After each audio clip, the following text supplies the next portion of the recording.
बंधु 93 दोहा अयोध्या कांड का। यदि 1 महीने में हम इसका पारायण का पाठ कर रहे हैं पूरा, तो ये कथा यहाँ अब आदि हो गई है। ये 15वां विश्राम है मास पारायण का। सखा समुझ यस परिहरि मोहु, सिय रघुवीर चरण रति हो। ऐसा सोच करके मेरे मित्र सारे अज्ञान को, मोह को दूर भगा दो और श्री सीता जी और राम जी के चरणों में आनंदित हो जाओ, रत हो जाओ, लिप्त हो जाओ। सखा समुझ यस परिहरि मोहु, सिय रघुवीर चरण रति हो। दूसरी बुद्धि को इधर उधर घुमाओगे तो फंस जाओगे। निषाद राज सीधे सीता राम के चरणों में समर्पित हो जाओ। कथा चलती रही। इसको लक्ष्मण गीता भी कहते बंधु रामायण में, इन 2 दोहों को 91 से 92 तक, 92 से 93 तक, इन दोहों को लक्ष्मण गीता भी बोलते हैं बंधु। बहुत उच्च कोटि का उपदेश, इतने सूक्ष्म में किसी ग्रंथ में बड़ा मुश्किल मिलेगा भगवान के लिए। अपने जीवन में लोग जिसके लिए भटक रहे हैं, काशी, अयोध्या, मथुरा, हरिद्वार, बालाजी और लालाजी, कालाजी, तमाम भाग दौड़, वह सब लक्ष्मण जी ने यहाँ प्रकट कर दिया है बंधुओं। कबीरदास जी कह गए, संतो अंधाधुंध अंधियारा, कोई जानेगा जानन हारा वधू, अंधाधुंध अंधियारा। बड़ा भारी है ये, लक्ष्मण जी ने कहा है। मोह निशा सब सो बनिहारा। कितना अंधकार, सब सो बनिहारा। कौन से में? मोह के अंधकार में। कबीर कह रहे हैं अंधाधुंध अंधियारा, कोई जानेगा जानन हारा। तो यहाँ पर कह दिए हैं परमार्थी प्रपंच वियोगी, यही जग जामिन जागत, कोई जानेगा जानन हारा। वो जागने वाले जो हैं वही जानने वाले हैं। तो बंधुओं, यहाँ पर ऐसा कह करके सखा इस बात को समझ करके मोह को त्याग दो, श्री सीताराम के चरणों में रत हो जाओ। बंधुओं, पूरी कथा चलती रही रात भर। कितने समय में कब रात बीत गई न निषाद राज समझ पाए न लक्ष्मण जी। अपने अपने ड्यूटी पर लगे हुए थे। पहरेदार चारों ओर से पहरा लगाते रहे। कहत राम गुण भाभिनुसारा, राम के गुण गाते गाते प्रभात हो गया। बंधुओं, लक्ष्मण जी और निषाद राज बड़े प्रेम मन से परमात्मा की कथा में लग रहे थे। उनको यही पता नहीं कि कितना समय हो गया। बैठे थे रात को, राम जी के शयन के समय दोनों बैठे थे और हो गया प्रातः। उस जगह से हिले नहीं है बंधुओं, दोनों वहीं बैठे रहे। कहत राम गुण भाभिनु सारा, जागे जग मंगल सुखदारा। तब जगत का मंगल करने वाले और उसे सुख देने वाले श्री राम जी जागे। जगत को सुख देने वाले, जगत का मंगल करने वाले राम जी जग गए। कब? ये दोनों बातें ही कर रहे थे तब तक। प्रभात हो गया, इनको पता ही नहीं लगा। प्रभात सवेरा हो गया, भोर हो गई, राम जी जग गए। सकल सोच करे राम नहावा, सुचि सुजान बट क्षीर मंगावा। क्यों राम राम है, हम क्यों नहीं ऐसे हो पाते? कोई क्यों नहीं हो पाता? क्योंकि राम को केवल अपना कर्तव्य ही, बस उतना ही, उनके अपने कर्तव्य में ही सदैव, इसलिए वो भगवान है। कोई नीति, कोई नियम, कोई भी कानून उनका भंग नहीं होता।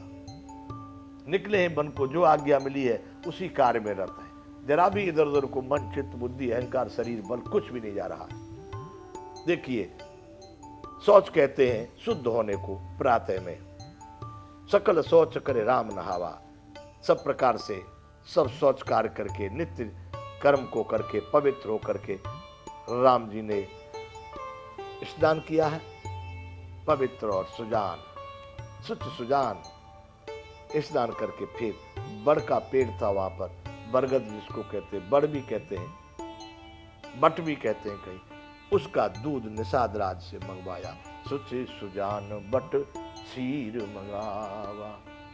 उन सुजान रामचंद्र जी ने पवित्र शौच आदि से निवृत्त होकर के निषाद राज से कहा, भाई भट का दूध लाओ, बरगद का दूध मंगाया। अनुज सहित सिर जटा बनाए। ए भाई, हमको मुनि के भेष में रहने की आ गया है, ये राजकुमारों वाले केस नहीं चलेंगे। क्या करना है? बाबा जी किसी जटा बनाओ। तो दूध लगा लगा करके वो रस्सी बना बना करके राम जी और लक्ष्मण जी ने दोनों ने जटाएं बना ली। अब बनेंगे पक्के मुनि। बरस चार 10 बास बन, मुनि व्रत वेश आहार। मुनि जैसा ही व्रत, मुनि जैसा ही वेश। अभी हमारा वेश, अभी तो राजकुमार समझ रहे लोग हमको, अब बाबा जी बनना है, हमको मुनि बनना है। तो प्रातः होते ही राम जी ने कह दिया, बट का दूध लाओ। और वो दूध लेके आए तो राम जी ने अपने भाई लक्ष्मण के साथ सिर जटा बनाए। जो उनके केस थे पहले राजकुमारों वाले, उनको जटा के रूप में, जटा का मतलब बंधु, उनको डोरी की तरह से अलग अलग बांध देना, उसको कहते हैं जटा। आज हमारे भारत में बहुत सारे संत महात्मा के भेष में या संत महात्मा है, वो अपनी जटाएं बना लेते हैं। उनको फिर कटवाने की, उनको संभालने की, उनको आज कहते हैं भाई ब्यूटी पार्लर में जाने की जरूरत नहीं पड़ती है, जटा बना ली राम जी ने। अनुज सहित सिर जटा बनाए, देखी सुमंत्र नयन जल छाए। अब तक तो सुमंत्र जी सोच रहे थे क्या 3-4 दिन हो जाएंगे, तो महाराज ने कहा है कि बन दिखाए, रथ चढ़ाए दिखराए बन, फिरे गए दिन 4। 2-4 दिन रथ में घुमा करके, बन दिखा करके पीछे ले आना। ये क्या हुआ? अनुज सहित सिर जटा बनाए। जब भाई के साथ जटा बनाए लक्ष्मण जी और राम जी ने, तो सुमंत्र जी के देख करके आंखों में जल आ गया, आंसू बहने लगे। ये लौटने की तैयारी है कि जंगल में बाबा जी बनने की तैयारी है? ये कैसे लौटेंगे? ये तो इनका तो पक्का विचार है, तो मुनि बन रहे हैं।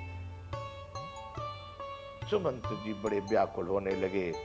हृदय दाहु अति बदन मलीना, कह कर जोरे बचन अति दीना। उनके हृदय में बड़ा दाह हुआ, जटा बनाने लगे। महाराज हमको तो लौटा के ले जाना आपको। हृदय में बहुत दाह हुआ, बदन उनका बड़ा उदास हो गया, मलिन हो गया। हाथ जोड़ करके कुछ अति दीन भाव से, विनीत भाव से राम जी से सुमंत्र जी कहने लगे, कह कर जोरे बचन अति दीना। हाथ जोड़ करके बड़े दीनहीन बन करके राम जी से प्रार्थना कर रहे हैं, महाराज आप ये क्या कर रहे हैं? जटा बना रहे हैं। महाराज, राजा दशरथ ने कुछ और आज्ञा दी है। क्या कहा है सुमंत्र? के नाथ कहेऊ अस कौशल नाथा। राम जी को भी नाथ कहते हैं, वो तो सबके नाथ है। हे नाथ, कौशल नाथ, यानी महाराज दशरथ ने मुझसे ऐसा कहा था कि ले रथ जाओ राम के साथ। रथ लेकर के राम के साथ चले जाओ। ठीक बात है सुमंत्र जी, आप आए भी हैं, रथ लेकर के हमारे साथ आए हैं आप। और क्या कहा है कि बनु दिखाई सुर सरिहनवाई। गंगा जी का स्नान आपने कर लिया महाराज। महाराज ने यूं कहा था कि बन दिखा करके, रथ में बैठा के घुमा करके, और गंगा जी नवा करके दोनों भाइयों को सीता जी के साथ पीछे ले आना। आप तो ये जटा बटा करने महाराज, ये कैसे होगा? बन दिखाए सुर सरिहनवाई। बन दिखा करके दोनों भाइयों को गंगा जी का स्नान करवा करके आने फेरे बेगी दो भाई। बस जल्दी इनको आप पीछे लेकर के अयोध्या आ जाना। ऐसा प्रभु दशरथ जी ने, कौशलनाथ अयोध्यानाथ दशरथ ने ऐसी आज्ञा मुझको दी है।